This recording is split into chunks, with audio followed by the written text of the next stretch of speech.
Hi, I'm going to be talking about F1, the movie, starring Brad Pitt and Damon Idris. By the way, this is not just for F1 fans, Formula 1 fans, race car fans. I don't know anything about Formula 1. I don't watch it. It doesn't really interest me, but it is entertaining. You know, it passes the time for non-Formula 1 fans. It's a very slick film from the director of Top Gun Maverick and Oblivion. And it's got slick cinematography.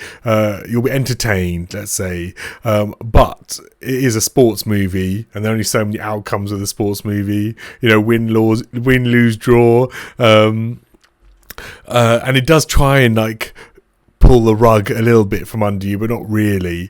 It is about race cars, and for those that don't know anything about it, don't worry. They have sports commentators commentating on all the races, explaining the rules, explaining the stakes, explaining what we should be expecting or not expecting, so that we're primed. You know, the audience is primed for the races, and it is exciting. Some interesting points of view from the camera work.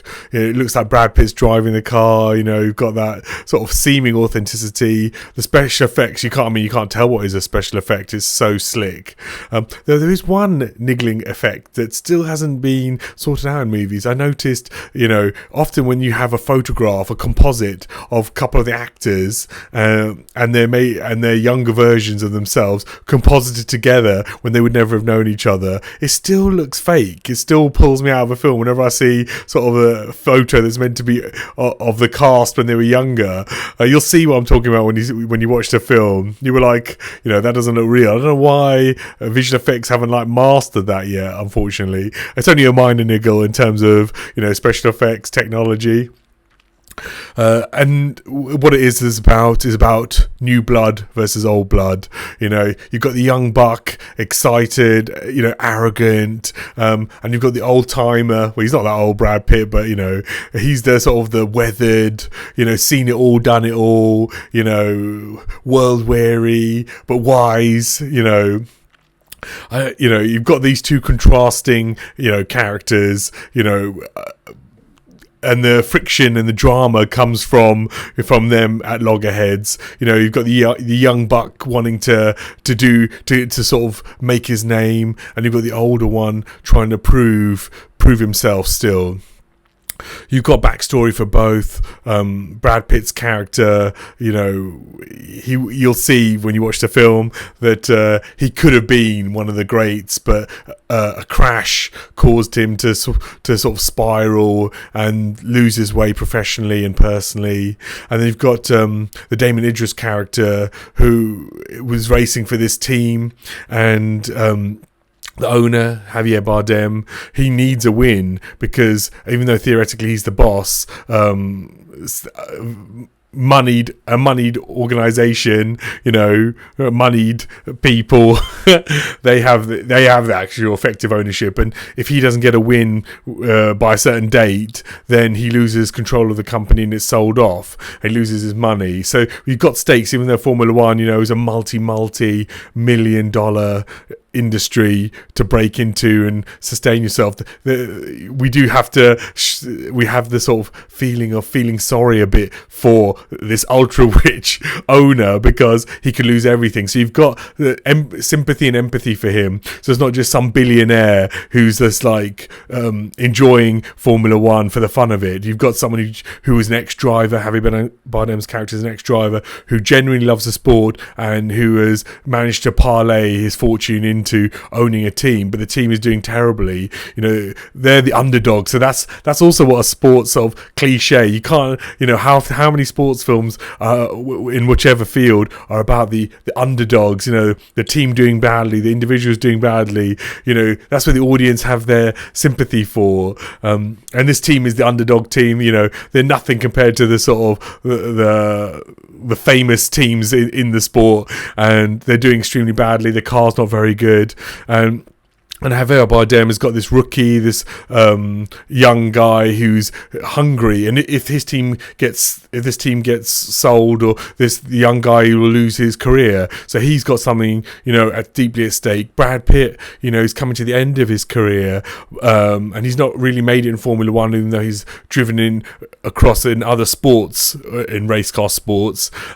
This is kind of his last chance, hurrah kind of thing. So he's got his stakes. So you've got Javier Bardem stakes. You've got Brad Pitt stakes. You've got Damon Idris character stakes. You've got all the stakes there set up. You've got an underdog. You've got a millionaire who could lose everything, so you got sympathy even though he's rich. So everyone can empathize with the team. You've got the technical director, who's a lady, who's the first female technical director, and if this team goes under, then her character, then her career goes as well. So you've got all these, all the stakes for the four main characters. So then you've got the film is 2.5 hours. It's never boring, but it is. But I have to say that there are these sports cliches. The fallings out.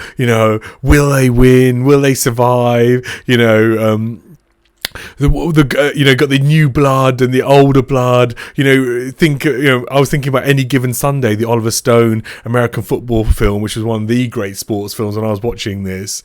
And there's an odd moment in the film where the two leads are at odds with each other. They're not getting along, and the technical director sits them down to try and get them to bond. And there's a very odd moment in the film which didn't sit right with me, where she reminds them that both of them had a bereavement at a certain age, when they were very young and formative teenage years, and I think the moment is meant to show their commonality, even though they come from different backgrounds. The Damon Idris character is British, black. Brad Pitt's character is obviously older, white, American. So it's a moment where she's trying to find commonality between them, even though the commonality is that they want to win and they want to drive and they love driving. So I'm not really sure. They're bringing a bit of emotionality, which to use bereavement to bond two characters. It didn't feel right. It didn't. It's an odd dramatic choice, put it that way. It reminded me weirdly of Batman versus Superman: Dawn of Justice, where Ben Affleck and Henry Cavill, Superman and Batman are duking it out, and then they bond over the fact that both their mums are called Martha. It just sort of stops the loggerheads, and it was a clumsy moment that's in that film. And this moment is not as bad as that, but it sort of it was an odd choice that pulls you out of the film, because you feel like this is sort of drama. This is like a big Arrow drama moment here.